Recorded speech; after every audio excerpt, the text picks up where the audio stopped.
Give it to me like.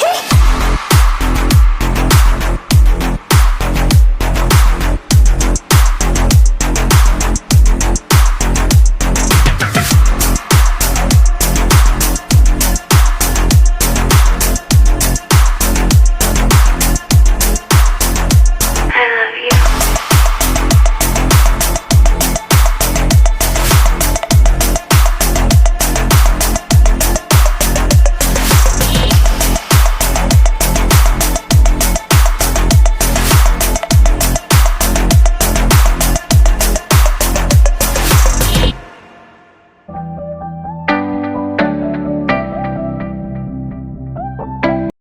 Saya Nisa Ulkamila sebagai pemateri pertama akan menjelaskan tentang pengertian kepribadian menurut Eysenck.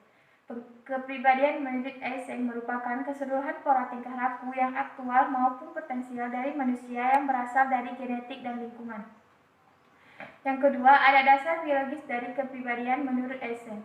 Pertengahan abad ke-20, Eysenck mulai melanjutkan karyanya yang berhubungan dengan faktor sifat ekstraversi, neurotis, dan psikotis yang membedakan antara individu dan struktur sistem saraf dan fungsi lainnya.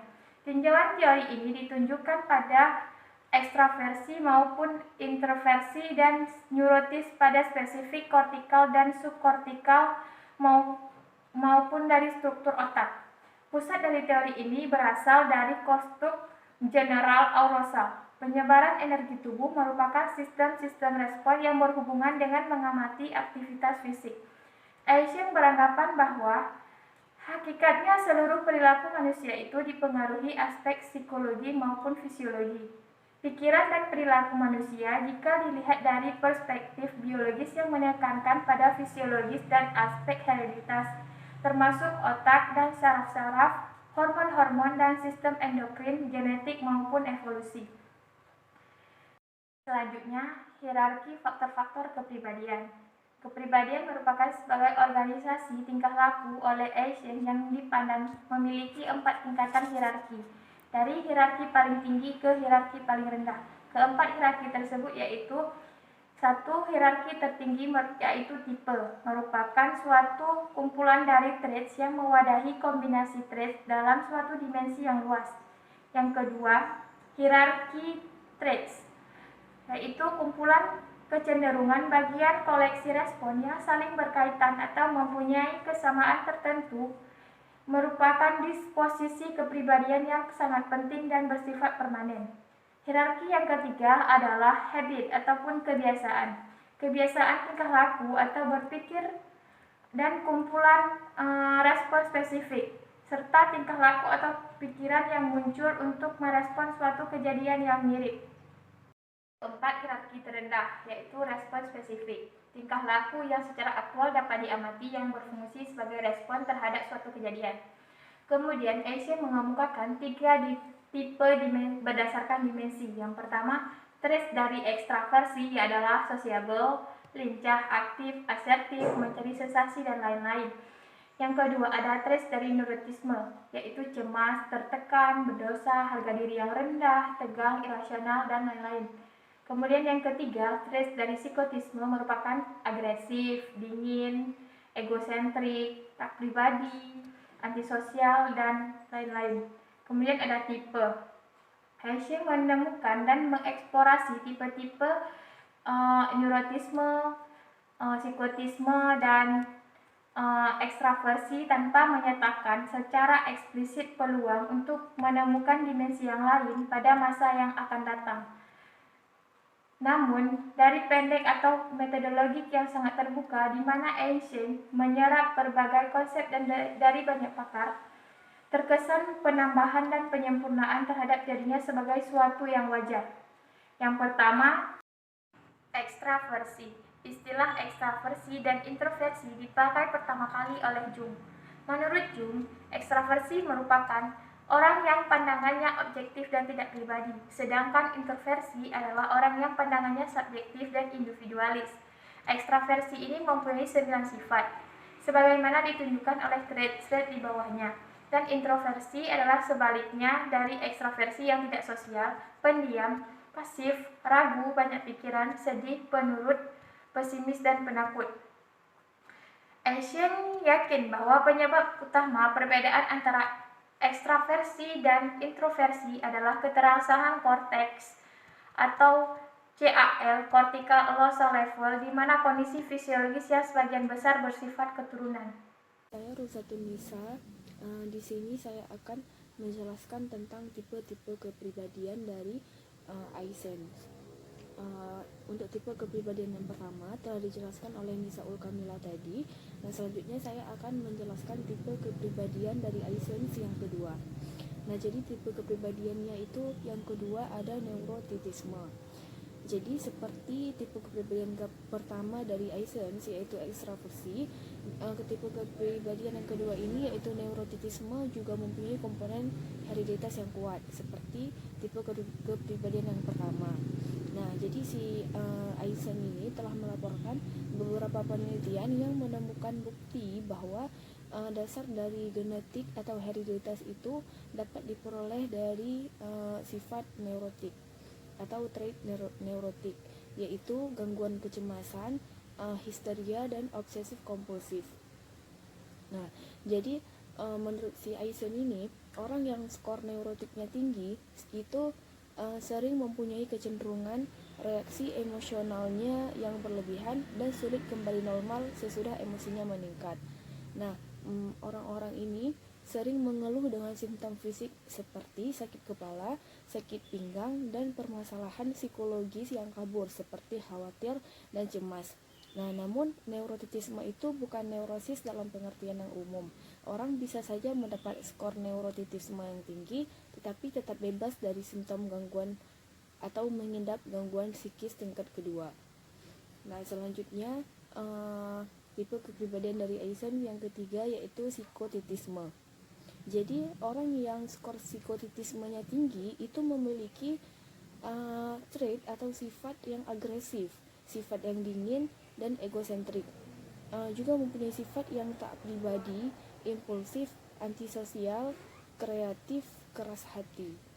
Nah, jadi sebaliknya orang yang skor psikotitismenya itu rendah, mereka itu memiliki sifat yang baik hati, yang hangat, yang penuh perhatian, yang akrab, yang tenang, yang sangat sosial, dan juga mempunyai rasa empatik yang sangat tinggi dan juga sabar. Jadi seperti pada ekstraversi dan neurotisme, yaitu seperti pada tipe kepribadian yang pertama dan tipe kepribadian yang kedua, tipe kepribadian yang ketiga yaitu psikotitisme ini juga mempunyai unsur genetik yang besar. Nah, jadi secara keseluruhan 3 dimensi kepribadian itu yaitu ekstraversi, neurotitisme, dan psikotitisme itu kepribadiannya itu 75% bersifat hereditas dan hanya 25%-nya itu yang menjadi fungsi dari lingkungan. Seperti pada neurotitisme atau pada kepribadian yang kedua, psikotitisme juga mengikuti modal stres diatesis. Artinya yaitu orang yang dengan variabel psikotitisme yang tinggi tidak harus psikotik, tetapi mereka mempunyai predisposisi untuk menghindari stres dan mengembangkan gangguan psikotik. Nah, psikotitisme ini dapat digabungkan bersama-sama dengan neurotitisme dan ekstraversi menjadi bentuk 3 dimensi. 3 garis yang saling berpotongan di tengah-tengah dan saling tegak lurus, menggambarkan hubungan antara ketiga dimensi itu. Setiap individu dapat digambarkan dalam sebuah titik pada ruangan yang diantarai oleh 3 garis dimensi itu. Nah, itulah kepribadian kedua dan ketiga dari Aysen, tipe kepribadian dari Aysen. Sekian dari saya. Assalamualaikum warahmatullahi wabarakatuh.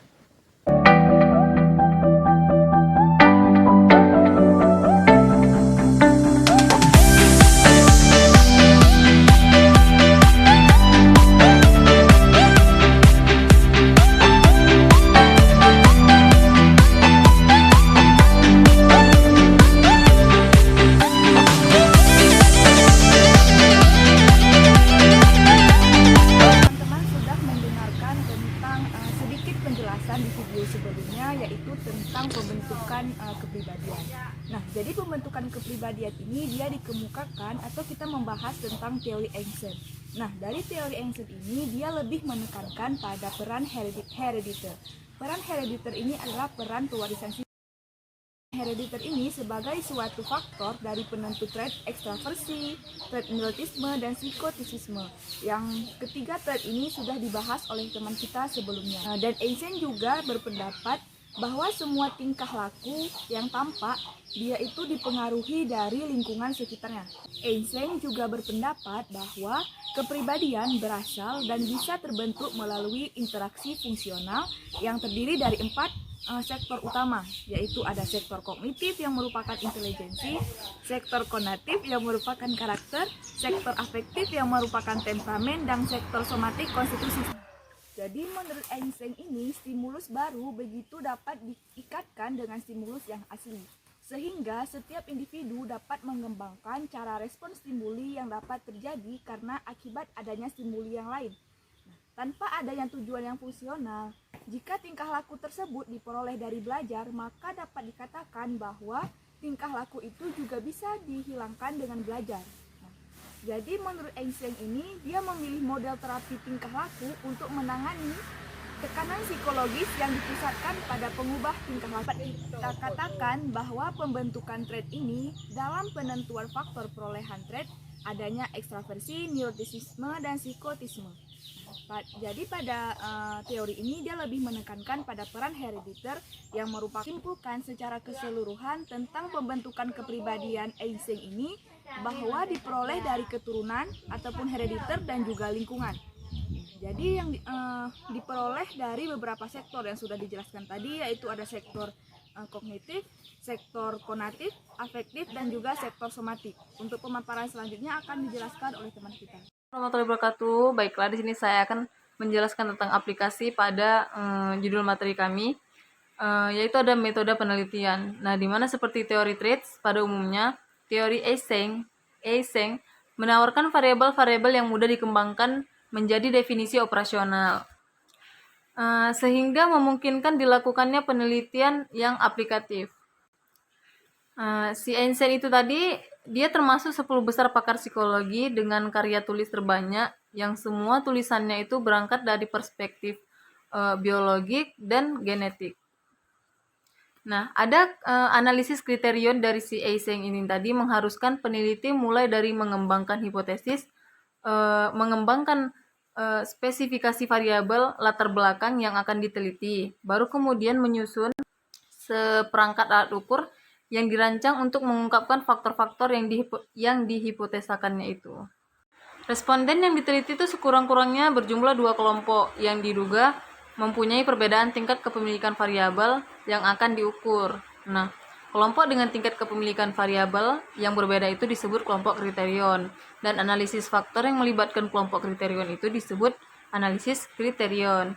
Nah, di mana membandingkan 2 skor kelompok yang diduga mempunyai kualitas yang berbeda dapat dipakai untuk menganalisis sensitivitas item test yang pada gilirannya akan menghasilkan pengukuran trait secara valid dan reliable. Baiklah, mungkin sampai sini yang dapat saya jelaskan. Selebihnya akan dijelaskan oleh teman-teman saya. Terima kasih. Baiklah, saya Yunisara Darmawati akan melanjutkan presentasi dari teman-teman saya. Saya bagian dari evaluasi teori trait faktor dari Eysenck dan Kettle merupakan contoh penelitian kepribadian yang pendekatannya itu sangat empirik. Teori ini dikembangkan melalui pengumpulan data dari responden yang jumlahnya itu sangat besar, mengkorelasikan skor-skor yang diperoleh, dilakukan analisis faktor terhadap matriks korelasinya itu, dan memakai simpulan faktor sebagai aspek penting dalam psikologi. Kritik utama dari teori Eysenck ini adalah teorinya itu terlalu sempit. Teori ini hanya membahas 3 dimensi kepribadian dan hubungannya itu dengan biologi syaraf tanpa menyinggung topik-topik yang menjadi pusat perhatian pakar psikologi pada umumnya, seperti motivasi, kemauan, dan impuls. Eysenck itu menyinggung perkembangan kecemasan tetapi tidak membahas perkembangan perkembangan kecemasan itu secara luas. Penentuan faktor yang arbiter memunculkan usulan penggabungan faktor atau pemberian nama baru yang lebih akurat. Faktor yang arbiter ini bersifat berubah-ubah, tidak tetap gitu. Jadi nggak tetap usulan penggabungan faktor pemberian nama yang lebih akurat, nggak tetap gitu. Terus itu, namun usulan baru itu juga bersifat tidak tetap, sehingga praktis analisis faktori yang dimulai dengan keobjektifan dan kecanggihan akan berakhir dengan kesimpulan yang penuh ketidakpastian. Jadi dengan adanya sifat arbitrer ini, jadi kesimpulannya itu nggak pasti.